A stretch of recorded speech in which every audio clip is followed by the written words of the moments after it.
Unbroken. Welcome दोस्तों। ये कहानी एक सच्ची घटना पर आधारित वर्ल्ड वॉर टू के समय की है, जो कि एक व्यक्ति के जीवन की कठिन परिस्थितियों के बावजूद उसके सर्वाइवल को दिखाती है। इस कहानी का मुख्य किरदार लुइस जेम्प्रेनी के द्वारा किया जाता है, जो कि एक ओलंपिक रनर और अमेरिकन सोल्जर है। इस मूवी की शुरुआत अमेरिका के कुछ फाइटर प्लेन से होता है, जो कि जापान की किसी जगह पर अटैक करने जा रहे हैं, और इसमें वो फाइनली सफल भी हो जाते हैं। इसके बाद लुइस का बचपन दिखाया जाता है, जो कि बुरी आदतों में गुजरता है, और इसी प्रकार की बुरी आदतों में वे एक दिन ग्राउंड में छुपकर शराब पी रहा होता है, और जब कुछ लोग इसे देख लेते हैं तो वह भाग जाता है। अब इंटरेस्टिंग चीज़ यह है कि जब वह वहाँ से भागता है तो इतना तेज़ दौड़ता है कि सब लोग उसे देखते रह जाते हैं। इसी बीच रोल आता है लुइस के भाई पीटर का, और जब वो उसे भागते हुए देखता है तो वह लुइस के पास जाकर रनर बनने के लिए बड़ा इंस्पायर करता है। वह उसमें विश्वास पैदा करता है और कहता है कि तुम बड़े अच्छे रनर बन सकते हो। इसके बाद लुइस एक स्कूल कंपटीशन में भाग लेता है। वहाँ वह शुरुआत में इतना तेज़ नहीं दौड़ता, क्योंकि उस समय उसे ज़्यादा कोई इंटरेस्ट नहीं होता। पर जब उसका भाई उसे तेज़ दौड़ने के लिए कहता है तो वह बहुत तेज़ दौड़ता है और सबसे आगे निकलकर उस रेस को जीत जाता है। उससे उसके कोच भी देखकर बड़े अचंभित रह जाते हैं। उसके बाद का सीन जिसमें लुइस एक ऐसी रेस में हिस्सा लेता है जिसमें जो जीतेगा वो ओलंपिक में भाग लेगा।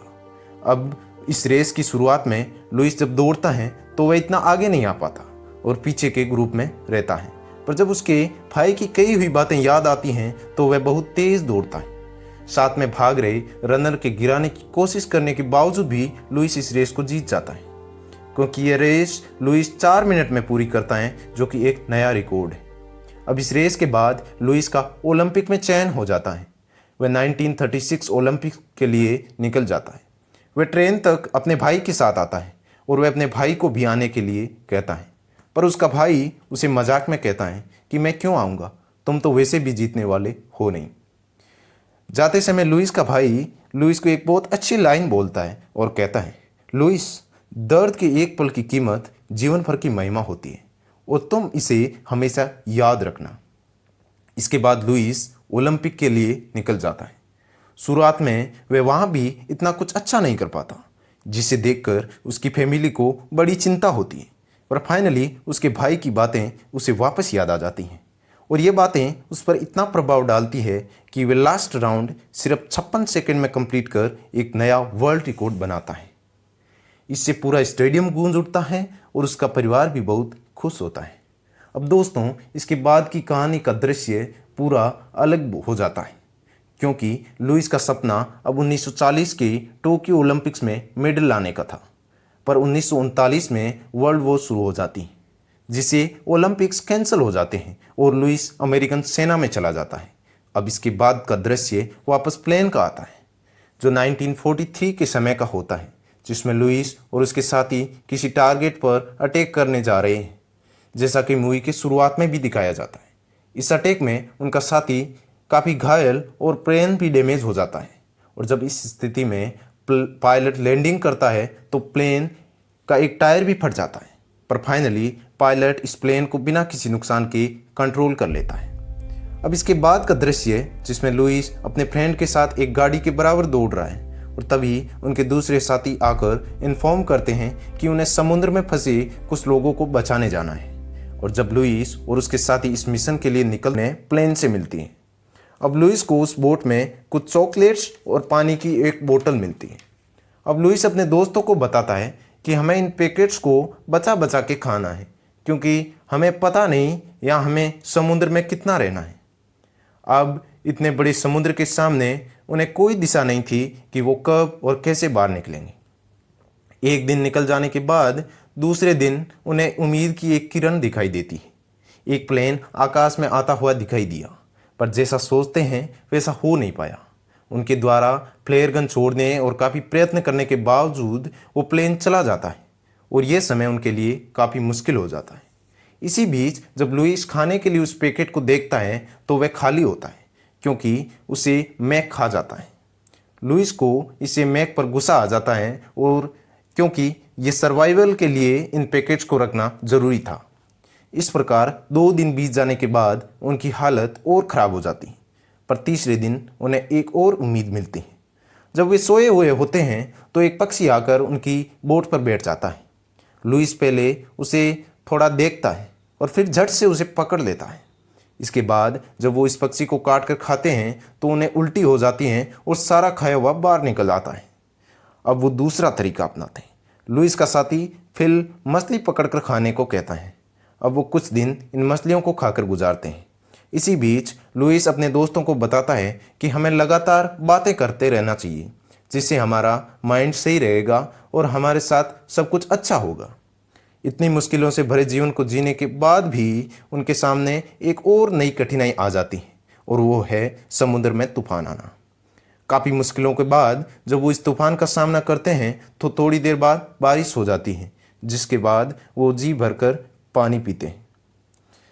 इस प्रकार 27 दिन उनके समुद्र में बीत जाते हैं और इस दिन वो बहुत खुश होते हैं, क्योंकि दोस्तों उन्हें आकाश में एक और प्लेन दिखाई देता है। वो फिर से फ्लेयर गन छोड़ते हैं और उन्हें इशारा देते हैं, पर यह खुशी उनके लिए मुसीबत बन जाती है, क्योंकि यह प्लेन अमेरिका का नहीं होकर जापान का होता है, जो कि अमेरिका का दुश्मन था। यह प्लेन उनके ऊपर आकर भारी फायरिंग स्टार्ट कर देता है और वो तीनों अपनी जान बचाने के लिए समुद्र में कूद जाते हैं। वो बोट की रस्सियों को पानी के अंदर पकड़े रखते हैं और जब प्लेन ऊपर से चला जाता है तो वो वापस बोट में बैठ जाते हैं। पर अब फायरिंग की वजह से दोनों बोट में काफ़ी छेद हो जाते हैं, जिससे वो एक बोट को तो रिपेयर कर लेते हैं पर दूसरी को नहीं। इस घनी निराशाजनक स्थिति में वो दोनों इसे समुद्र में बहा देते हैं। दोस्तों अब इसके बाद की कहानी का रुख और भी बदल जाता है, क्योंकि उन्हें अब 47 दिन हो चुके हैं समुद्र में और इसी दिन इन दोनों को जापानी शिप पकड़ लेती है। अब जापान के सिपाही इन दोनों को जंगल में स्थित कैंप में ले जाते हैं। एक न्यूज़पेपर फोटो से उस कैंप का हेड लुइस को जाते ही पहचान लेता है कि ये ओलंपिक रनर है। उसके बाद वे लुइस को मिशन के बारे में पूछता है, पर लुइस उसे कुछ नहीं बताता। उसके बाद उनके साथ बहुत बुरा बर्ताव किया जाता है और कुछ दिनों बाद उन्हें अलग करके कैंप में भेज दिया जाता है। अब जब लुइस अपने दूसरे अमेरिकन कैदियों के साथ जा रहा होता है तो वह उनसे पूछता है कि क्या ये टोक्यो शहर है, क्योंकि ओलंपिक के लिए मैं यहीं दौड़ने वाला था, जो कि पहले से ही कैंसिल हो चुके हैं। अब इसके बाद लुइस जब अन्य कैदियों के साथ जिस कैंप में जाता है उसका इंचार्ज कॉर्पोरल वटनाबी होता है, जो कि बहुत ही खतरनाक होता है। जब वह उन कैदियों को कहता है कि आप जापान के दुश्मन हो और दुश्मनों के साथ वैसा ही बर्ताव किया जाएगा, तो उस समय लुइस थोड़ा कॉर्पोरल के सामने देख लेता है। अब कॉर्पोरल लुइस के पास आता है और लुइस को सामने देखने के लिए बोलता है। जब लुइस कॉर्पोरल के सामने देखता है तो वह उसे बुरी तरह पीटता है और कहता है कि मेरे सामने कभी भी मत देखना। अब दोस्तों दूसरा दिन लुइस का उस कैंप में, जिसमें कॉर्पोरल आके सब कैदियों से कहता है कि हमारे पास बहुत टैलेंट है, जैसे एक कुक है ऑस्ट्रेलिया से और ओलंपिक रनर। कौन है वो ओलंपिक रनर? फिर वो लुइस को बुलाकर अपने ही आदमी के साथ रेस करवाता है, क्योंकि दोस्तों लुइस की हालत पहले से ही बहुत ख़राब है और वो वहीं गिर जाता है। उसके बाद कॉर्पोरल उसके पास जाता है और कहता है तुम किसी काम के नहीं हो, तुम बेकार हो। और उसके बाद वह उसे खूब पीटता है, क्योंकि लुइस एक बहुत ही स्ट्रॉन्ग और कभी भी हार नहीं मानने वाला सोल्जर था, इसलिए कॉर्पोरल हमेशा उसी को ही टारगेट करता था। एक दिन जब कुछ कैदी भागने की फिराक में होते हैं और ये बात कॉर्पोरल को पता चल जाती है तो उसे खूब मारता है। इसके अलावा भी जब एक दिन लुइस और उसका साथी काम करते समय आसमान में देखते हैं तो वे एक दूसरे से बातें करते हुए कहते हैं कि अब अमेरिकन प्लेन काफ़ी नज़दीक आ चुके हैं और जापान पर हमला करने वाले हैं। जब कॉर्पोरल इन बातों को सुनते हैं तो वे उन्हें बुरी तरह मारता है। अब इनके बाद का दृश्य जिसमें जापानी रेडियो के कुछ लोग वहां आते हैं और लुइस से कहते हैं कि अमेरिकन सरकार ने घोषणा की है कि लुइस मर चुका है। अब क्या आप अपने देश और परिवार को बताओगे कि क्या आप जिंदा हो? इसके बाद लुइस रेडियो सेट पे जाता है और कुछ इस प्रकार बोलता है। अपने परिवार से कहता है कि मेरी आवाज़ आपने काफ़ी समय बाद सुनी होगी, पर मैं शारीरिक रूप से सही हूँ और मुझे कोई चोट नहीं लगी है। मैं कैंप में हूँ और मेरे साथ सही व्यवहार किया जा रहा है। और लास्ट में कहता है कि डैड मेरी गन अच्छे से रखना, जब मैं आऊँगा तो शिकार पर जाएंगे। उसके बाद वो क्रिसमस मुबारक देकर भावुक हो जाता है। पर देखिए इसका बाद का दृश्य जिसमें लुइस अपने देश के लिए अच्छा निर्णय लेता है, क्योंकि इसके बाद रेडियो के कुछ लोग उसे एक पेज देते हैं जिसमें अमेरिका के विरुद्ध लिखा होता है और इसके बदले वो लुइस को एक अच्छी जगह रहने और कैंप में न रहने की चॉइस देते हैं।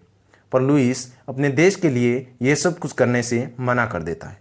अब इसके बाद लुइस को वापस कैंप भेज दिया जाता है और कैंप का इंचार्ज वही कॉर्पोरल होता है जो पहले था।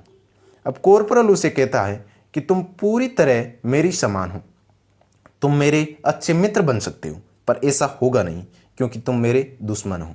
बाद में वह कॉर्पोरल लुइस से कहता है कि तुम आदर करना नहीं जानते और यह मैं तुम्हें सिखाऊंगा। इसके बाद कॉर्पोरल दूसरे सभी कैदियों को ऑर्डर देता है कि सभी कैदी इसे बड़ी जोर से घुंसा मारेंगे, परंतु सभी कैदी ऐसा करने से मना कर देते हैं।